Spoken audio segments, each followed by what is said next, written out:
Nous sommes ravis de vous retrouver pour ce 15e rendez-vous du Focus du Loup à lunettes. Nous sommes en décembre et il y aura eu forcément beaucoup de livres à repérer avec le Salon parisien de la littérature jeunesse de Montreuil et celui de Cergy qui viennent de se terminer. Nous avons fait les étals de livres comme vous et nous avons choisi de dresser cette fois un survol rapide pour offrir de la visibilité à plus de coups de cœur. Oui, ils sont nombreux. Pour le niveau d'âge, ce focus s'adressera au jeune public à partir de 6-7 ans. Vous avez de quoi noter? Vous êtes prêts? Alors c'est parti. Chaussez les lunettes, mettez les oreillettes. Le premier album, plein d'humour d'ailleurs, s'appelle Le Chevalier à reculons de Sophie Lamoureux et illustré par François Soutif chez l'éditeur Kaléidoscope. Un chevalier vantard va se trouver pris à son propre piège lorsque le lecteur le mettra à l'épreuve en tournant les pages. Son avenir sera incertain et le chevalier ira vers son destin à reculons.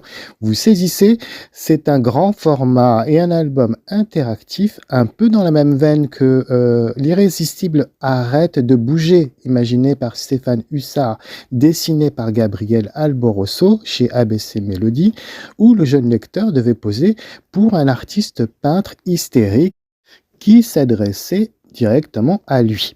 Le héros, le chevalier, ici, vous invitera à participer en vous interpellant directement, vous interdisant de tourner la page car il peut s'y cacher des monstres et cela fera rire car évidemment, nous irons lire jusqu'à la fin. La fin sera surprenante pour notre chevalier qui n'aura pas prévu d'être un vrai héros au final. Ces petites apartés minuscules pourraient rappeler aux plus vieux lecteurs la grabotte de Nicole Claveloux qui pestait en marge d'histoire en noir et blanc. Et il fonctionne très bien à la lecture à voix haute, je vous le garantis.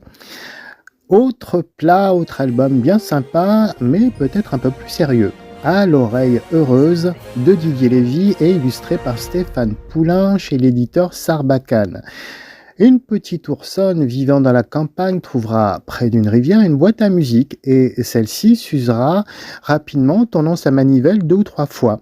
Sous le charme de la musique et de la petite mécanique savante, elle saisira l'occasion de partir à l'aventure vers la grande ville en suivant l'adresse qui accompagnait l'objet. À l'oreille heureuse.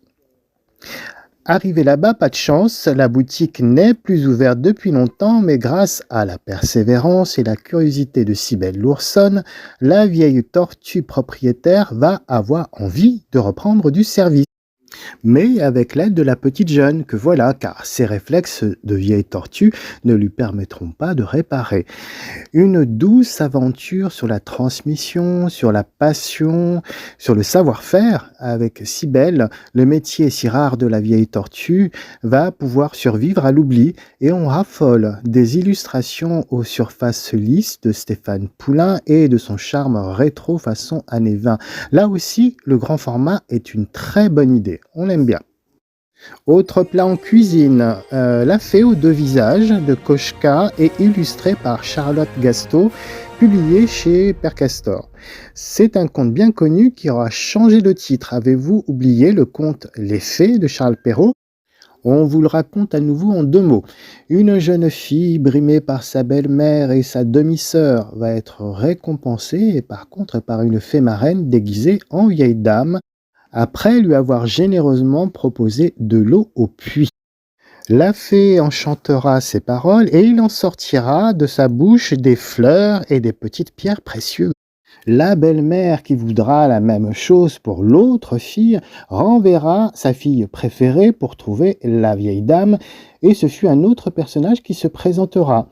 La sœur la jouera fine, mais le manque de sincérité de cette sœur-là sera puni par des crapauds et des couleuvres qu'elle crachera à chaque parole.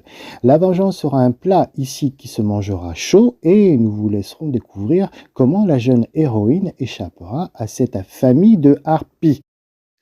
L'autrice Koshka reprendra la trame classique de Perrault, tout pareil, mais y ajoutera ses propres mots, et Charlotte Gasteau rendra l'aventure et la mésaventure aussi féerique qu'humoristique, avec ses détails de décors joliment décoratifs d'un côté et les expressions faciales des personnages qui devraient faire rire. Un livre de princesse à ne pas manquer. Quatrième album et joli plat, sans nul doute le plus drôle, l'hypermarket de Gilles Bachelet, auteur et illustrateur chez Seuil Jeunesse. Le petit lapin Elliot décidera un matin de faire comme les trois petits cochons pour grandir un peu et partir à l'aventure.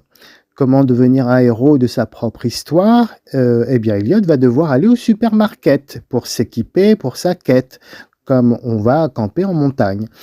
Cette fantaisie déclinée, décalée, adorable, facétieuse, sera du même ordre que son univers de détente pour licorne imaginé dans un hôtel avec résidence beau séjour. Vous vous rappelez, chez Seuil Jeunesse aussi. On aimera ce parcours fou dans les rayons du magasin, ces planches où il faudra scruter la drôlerie à tous les endroits.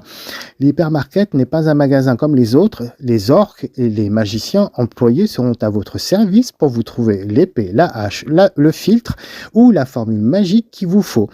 La morale de fin sera irrésistible. C'est un moment de rire et de détente garanti.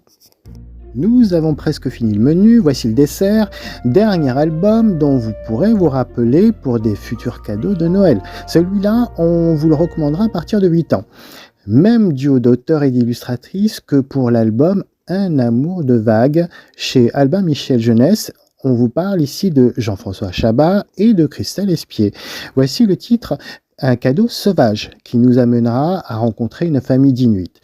C'est une aventure mystique, héroïque. Notre petite Asakamuk suivra son instinct et la petite voix de la déesse nature qui lui soufflera où son peuple, surpris hélas par l'hiver et n'ayant pas eu le temps de collecter pour la réserve de nourriture, pourra trouver de quoi se remplir enfin le ventre.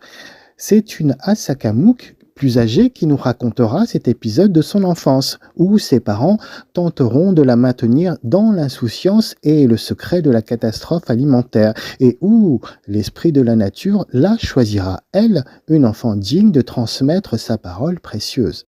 Le ton sera aussi doux qu'amer, c'est du Jean-François Chabat, devant l'urgence et le temps qui s'écoulera pourtant assez lentement. Comment réagirions-nous dans un paysage aussi froid et aussi blanc? C'est sa foi en la nature qui permettra à Asakamuk d'être la respectueuse élue. Elle restera la petite fille que l'on connaît, mais sa parole sera écoutée après, et ça, ce n'est pas rien. On adore aussi les illustrations toujours de Christelle Espier, dont nous sommes assez fans par ici. Et vous, qu'est-ce que vous en pensez? Voilà, Focus de décembre, c'est terminé. N'hésitez pas à relayer la petite présentation et à aller voir directement ces petits bijoux en librairie ou dans vos médiathèques. Cela vaudra la peine de se faire plaisir. Bonne lecture!